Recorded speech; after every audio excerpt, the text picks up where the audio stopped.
Anda temukan di distrik atau di kampung-kampung yang ada di distrik Wan sana? Baik, terima kasih Pak. Mungkin saya perlu sampaikan bahwa sebenarnya kemarin ditanya oleh teman-teman wartawan, saya kebetulan melaksanakan reses di distrik Wan dan di Kontuar, saya lewat Kontuar, tapi rata-rata itu satu pulau itu mengalami hal yang sama, gagal panen. Kalau kelihatan musim panas itu biasa saja kalau di daerah sana tahun-tahun sebelumnya, tapi khusus untuk tahun ini agak berbeda. Setelah mengalami banjir air pasang yang besar, terus disusul dengan musim kemarau. Sebelum-sebelumnya itu biasanya masyarakat bisa tertolong karena setelah banjir laut itu dari laut disusul dengan hujan sehingga air di tanah perkebunan mereka itu menjadi tawar tanahnya itu. Tapi sekarang tidak.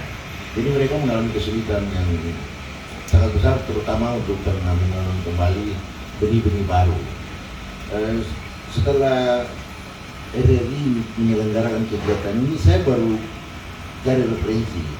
Ternyata kalau begini menurut saya di Merauke, ya pemerintah daerah, DPR mengabaikan sebenarnya peringatan-peringatan ini. Sehingga terus jujur kita harus mengatakan bahwa dampaknya sebenarnya sudah bisa kita bilang itu menyengsarakan masyarakat. Masyarakat sekarang memang kesulitan makan yang amat sangat luar biasa. Tapi Pak Tobi, kondisi yang terjadi di distrik Wan itu apakah baru kali ini terjadi atau sering terjadi di sana? Sebenarnya mungkin 5 atau 6 tahun sekali. Dan selama 5 tahun terakhir ini belum pernah mengalami seperti ini. Tahun ini memang berarti dampaknya sangat berat ya. Baik. Dan ini kaitannya juga dengan peringatan ini sebenarnya sudah diingatkan sama pemerintah, bahkan bukan hanya pemerintah Kabupaten Merauke, namun juga secara nasional ini sudah diingatkan dari tahun lalu bahwa antisipasi bencana ataupun tentang fenomena ini akan terjadi. Dan kalaupun demikian, sepertinya mitigasi kita yang masih sangat kurang ini. Tapi perlu masyarakat tahu juga bahwa kalaupun memang gagal panen di daerah sana dan rawan pangan di sana, masyarakat di sana sebenarnya menggantungkan makan mereka itu dari apa ya Pak? Jadi sebenarnya ini Pak, Tuhan itu maha kuasa, maha tahu. Jadi setelah mereka gagal di pertanian mereka, itu ikan berkelimpahan di mana-mana ikan. Sayangnya tidak diantisipasi oleh pemerintah daerah menyiapkan kapal untuk bisa beli ikan-ikan di sana, sehingga uang itu mereka bisa kembali beli beras. Nah sekarang memang kesulitan, sampai banyak sekolah ditutup memang karena kesulitan makan. Terakhir kemarin tadi malam saya dapat telepon itu bahwa sumber-sumber air mereka itu sudah susah sekali.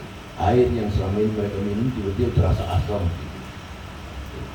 Dan kalau kondisi masyarakat kita yang ada di sana, pemerintah sendiri apakah sudah melakukan suatu tanggap misalnya gitu? Iya, baru-baru saya laporkan ke Pak Bupati, memang dikirim dalam bentuk ya beras. Tapi itu kan hanya bertahan beberapa waktu saja.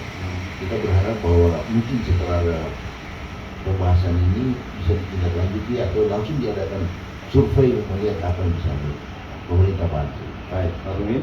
Baik, pendengar, ini sekilas informasi awal dari Wakil Ketua DPRD Merauke, Bapak Dominikus Sulfianan, terkait dengan kondisi masyarakat kita yang ada di distrik Wan yang gagal panen dan juga kesulitan mendapatkan air bersih, bahkan terancam rawan pangan di daerah sana. Untuk Anda ketahui juga pendengar bahwa saat ini kondisi wilayah Papua Selatan, kalau kita sama-sama rasakan, cuacanya panas tapi malam agak dingin nih. Nah, apakah ini yang dinamakan El Nino? Kita coba cari informasi dari Kepala Stasiun Klimatologi Merauke, Bapak Marsilus Metintingan. Pak Marsilus, kondisi El Nino semacam ini kah?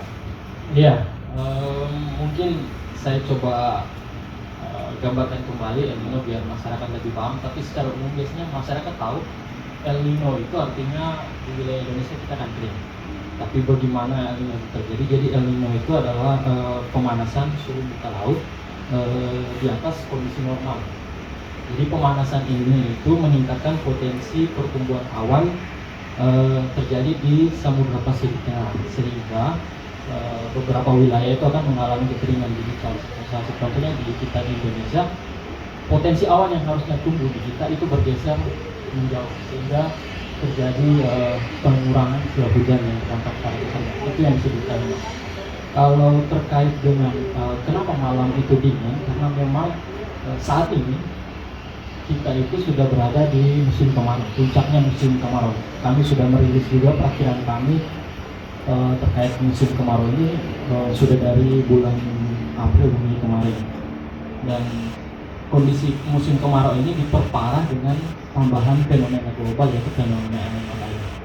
Sehingga kalau kenapa malam hari kita dingin itu karena pagi harinya panas yang sampai ke permukaan bumi itu tidak ada tutupan awannya, sehingga pemanasan malamnya lebih terasa sangat dingin sekali. Bukan cuma kita, ada beberapa di wilayah contoh di Jawa itu kan malah terjadi es hujan es batu yang dingin kayak gitu.